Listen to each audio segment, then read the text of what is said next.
জাতীয় নির্বাচনের ঠিক 2 দিন আগে ইউনিসেফের যে প্রতিনিধি রানা ফ্লাওয়ার্স তৎকালীন স্বাস্থ্য উপদেষ্টা নূরজাহান বেগমকে যে চিঠিটা দিয়েছেন, সেই চিঠিটা পড়ে অনেকটাই নিশ্চিত হলাম হাম এবং রুবেলার শিশু মৃত্যুর পিছনে প্রত্যক্ষভাবে নূরজাহান বেগম এবং তার মন্ত্রণালয় দায়ী।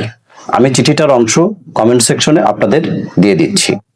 চিঠিতে উল্লেখ করা হয়েছে বাংলাদেশে 5 ধরনের টিকার সংকট রয়েছে, তার মধ্যে হাম এবং রুবেলার টিকা 5 তারিখের মধ্যে শেষ হয়ে যেতে পারে।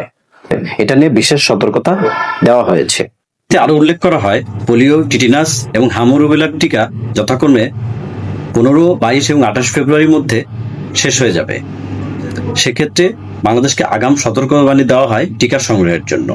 কিন্তু বাংলাদেশ সরকার সেই সময় সেই চিঠির গুরুত্ব না দিয়ে তারা ওপেন টেন্ডার পদ্ধতিতে যায়। এখন কথা হচ্ছে, ওপেন টেন্ডার পদ্ধতিতে ইউনিসেফ কিন্তু সতর্ক করেছিল, কারণ এই টেন্ডারের মাধ্যমে 8 থেকে 11 মাস সময় লাগবে। যেহেতু টিকা 5ই ফেব্রুয়ারি টিকার বাংলাদেশের হামের রুবেলার টিকা শেষ হয়ে গেছে, তাহলে 8 থেকে 11 মাস যদি টিকা পেতে সময় লাগে, তাহলে সেক্ষেত্রে অনেক শিশু মারা পড়তে পারে।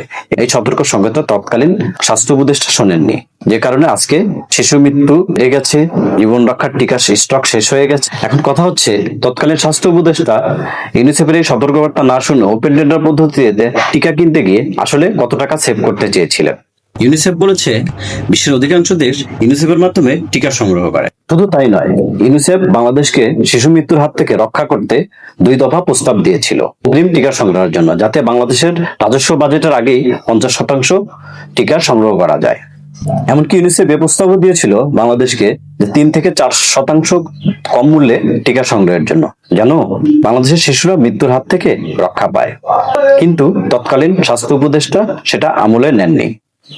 হাম এবং রুবেলার হাত থেকে শিশু মৃত্যু রক্ষা করতে দ্রুত টিকা সংগ্রহ করা উচিত ছিল। এখন প্রশ্ন হচ্ছে, এই টিকা সংগ্রহ না করে শিশু মৃত্যুর পিছনে প্রত্যক্ষ এবং পরোক্ষভাবে ডক্টর ইউনূস এবং তার স্বাস্থ্য উপদেষ্টা দায়ী নয় কি?